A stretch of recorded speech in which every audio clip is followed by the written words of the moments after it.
আচলতে যিসকল তাত বনদস্যু আছে তেওঁলোকক ভাৰতীয় প্ৰশাসনে তেওঁলোকক উচিত শাস্তি দিব লাগে। কাৰণ যিহেতু জলবায়ু পৰিৱৰ্তনৰ যিটো কণ্ডিশ্যন মানৱ জাতিৰ কাৰণে হৈছে, ক'ভিডত যিমান মানুহ মৰিছে অক্সিজেনৰ অভাৱত মৰিছে। আজি 14 জোপা গছ কাটিছে, ওখ ওখ শিমলু গছ 7 ফুট 8 ফুট গোলাই, আৰু সেই গছটোত কিমান অক্সিজেনৰ অভাৱ হ'ব সেইটো বনদস্যু চিন্তা কৰা, আৰু অসমৰ 3,35,00,000 মানুহে চিন্তা কৰাৰ প্ৰয়োজন আছে। সেই আবেগত মই সৃষ্টি কৰিছোঁ। হয়, 14 জোপা কাটিছে, 14 জোপা সেইটো হাবি গছত, সেইটো অসমৰ 3,35,00,000 মানুহৰ অৱদান আছে। সেইকাৰণে সেই দুষ্কৃতিকাৰীসকলক তেওঁলোকক গ্ৰেপ্তাৰ কৰি পেলাই উচিত শাস্তি দিব লাগে, আৰু তেওঁলোকৰ ভৱিষ্যত যাতে সেইটো কাম নকৰে। আৰু ব্ৰহ্মপুত্ৰৰ বুকুৱেদি লৈ গৈছে, ব্ৰহ্মপুত্ৰৰ বুকুৱেদি লৈছে, কাৰণ উজনিলৈ আনিব নোৱাৰে, নামনিলৈ লৈ গৈছে। নামনিলৈ ক'লৈ লৈ যাব?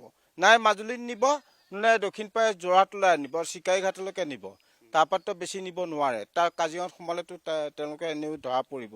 সেইকাৰণে তেনেকুৱা দৃষ্টান্তমূলক সেই যিখিনি উত্তৰে দক্ষিণে মানুহ দুষ্কৃতিকাৰী আছে তাক ভাৰতীয় প্ৰশাসন আৰু ফৰেষ্ট ডিপাৰ্টমেণ্টে তদন্ত কৰি উচিত ব্যৱস্থাটো মই কৰিবলৈ সুৰক্ষিত কৰক, মই সেইটোকে কামনা কৰোঁ। আপোনাৰ হাবিখনত এই মুহূৰ্তত বাঘ, হাতী, গড় ইত্যাদি জীৱ জন্তু আছে? হয়, মোক খুব সম্ভৱ আজি গছ বা ৰাতি কাটি লৈ গৈছে, কাইলৈ যে গড় নামাৰিব সেইটো মানে নাই। কাৰণ 2012 চনৰ 1 আগষ্টত মোৰ তাৰপৰা এটা চোৰাং চিকাৰীয়ে গড় মাৰিছিল।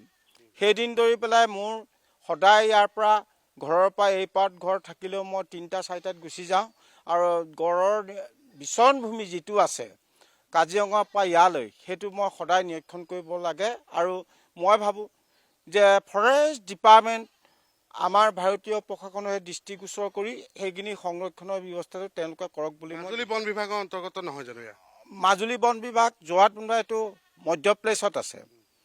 গড় যে তাতে থাকিব সেইটো নহয়, যোৰহাটলৈও আহিব, তালৈও যাব। মাজুলী হ'ল নিয়ম মতে বনৰক্ষী থাকিব লাগে, যিহেতু ইমান জীৱ জন্তু আছে, দাঁতি কাষৰীয়া অঞ্চলসমূহত ঘন জনবসতিপূৰ্ণ অঞ্চল, গতিকে বনৰক্ষী থাকিব লাগে। সেইটো তেওঁলোকৰ দৃষ্টিগোচৰ মই কালিও কৈছোঁ, পৰহিৰ পৰা DFOক ফোন কৰিছোঁ, মাজুলী আৰু যোৰহাট DFOক ফোন কৰিছোঁ। কোনোবা আহিছেনে? নাই, মোৰ তালৈ অহা নাই। যদি আহিছে যদিও নাওলৈ আহে, তেওঁলোকেতো মই ক'ব নোৱাৰিম। মোৰ লগত যোগাযোগ কৰা নাই, যিহেতু মই চকুৰে দেখা নাই। আৰু সেইকাৰণে যদি এতিয়া আহিছেতো মই এতিয়া তাৰ পৰা পাৰ হৈ আহিছোঁ। সেইকাৰণে মই ভাবোঁ আপুনি কি সন্দেহ কৰিছে, এই যিটো কাম কৰিছে, কি সন্দেহ কৰে আপুনি? মই এইটো সন্দেহ যে শিমলু গছ, এজাৰ গছ, আম গছ, কঁঠাল গছ, চটিয়না গছ কাটিবলৈ অনুমতি দিলে চৰকাৰে।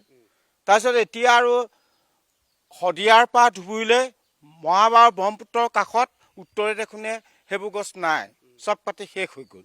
এতিয়া শেষ হোৱাৰ পিছতে কাজিৰঙা, মোলাই কাঠনিবাৰী আৰু ডিব্ৰু চৈখোৱালৈ চকু পৰিছে, তাত এইবোৰ গছ আছে। সেইকাৰণে এইটো কি কণ্ডিশ্যন হৈ গৈছে। একেনিশাই 14 জোপা গছ কাটিছে। 14 জোপা কাটিছে। কিবা তেওঁলোকে কেনেকুৱা কিবা যন্ত্ৰৰে কাটিছে? যন্ত্ৰৰে কটা নাই, সেইটো মানে হেণ্ড শ্বয়িং কৰিছে। মানুহ চাগৈ 20-25টামান আহিছে চাগৈ, খুব সম্ভৱ। আৰু যন্ত্ৰ চালিত মেচিনাৰ ইউজ কৰিছে তাত। ইয়াৰ পূৰ্বতেও হৈছিল নেকি? না, তেনেকুৱা হোৱা নাই, তেনেকুৱা কণ্ডিশ্যন হোৱা নাই তাত। এইবাৰ প্ৰথম? এয়া প্ৰথম 14 জোপা গছ কটা প্ৰথম বুলি মই ভাবোঁ।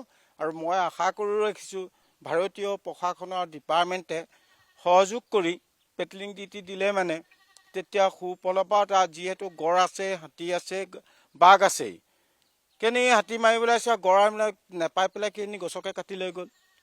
এতিয়া কথাটো হ'ল, এইটো আপোনাৰ বাবেও কিন্তু বিপদজনক। আপুনি পুৱা 4:30 বা 5 বজাৰ ভিতৰত আপুনি গৈ হাবিখনত প্ৰায় 6-7 কিলোমিটাৰ দূৰ গৈ নাৱেৰে উপস্থিত হয়গৈ। যদি কেতিয়াবা আপোনাৰ প্ৰতিও বিপদ আহে? নাই, এইটো আৰু মই মৰিম বুলি পেলাই সেইটো গছ ৰোৱা নাই। এদিনটো জন্ম হৈছে, মৃত্যু হ'মেই, কিন্তু প্ৰতিবাদটো কৰিব লাগিব।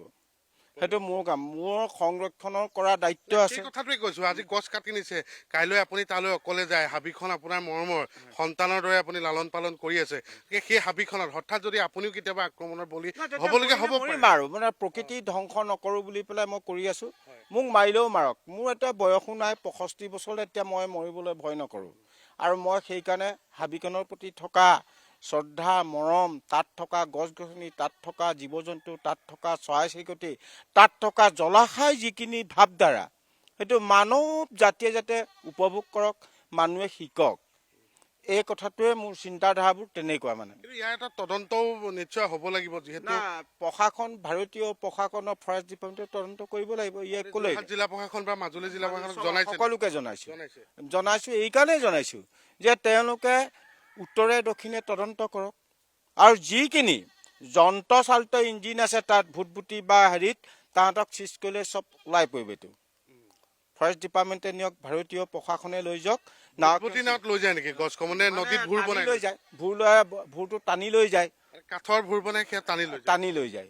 সেইকাৰণে সেইখিনি যদি আমাৰ যোৰহাট ডিষ্ট্ৰিক্টৰ পৰা মাজুলী ডিষ্ট্ৰিক্টৰ ভিতৰত কিমান নাও আছে ৰেজিষ্ট্ৰেশ্যন কৰক, কাৰ গাঁৱত কি আছে। বহুত অবৈধ মিলো আছে ইয়াত, এই অঞ্চলত অবৈধ মিলো আছে। ইয়াৰ পৰা চিকাৰীঘাটলৈ কিমান আছে, আৰু সিহঁতে আজিতকৈ 2 ফুট 3 ফুটকৈ শিমলু গছ নাই।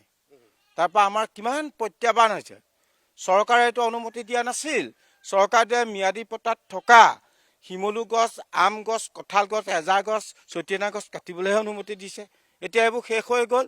এতিয়া আৰু ডিব্ৰু চৈখোৱা, মূলাই কাঠনি বাদ বেছি জোৰপুৰি হাত পোৱাৰ পিছত পহৰা দিটো লাভ নাই। এতিয়াই সময় থাকোঁতেই পহৰা দিব লাগিব। যিখিনি হৈ গ'ল হৈ গ'ল। এতিয়া যিখিনি আছে সেইখিনি সুৰক্ষিত কৰক। অসম চৰকাৰ, ভাৰতীয় প্ৰশাসন আৰু ফৰেষ্ট ডিপাৰ্টমেণ্টে কৰক, তেতিয়া সুৰক্ষিত হ'ব।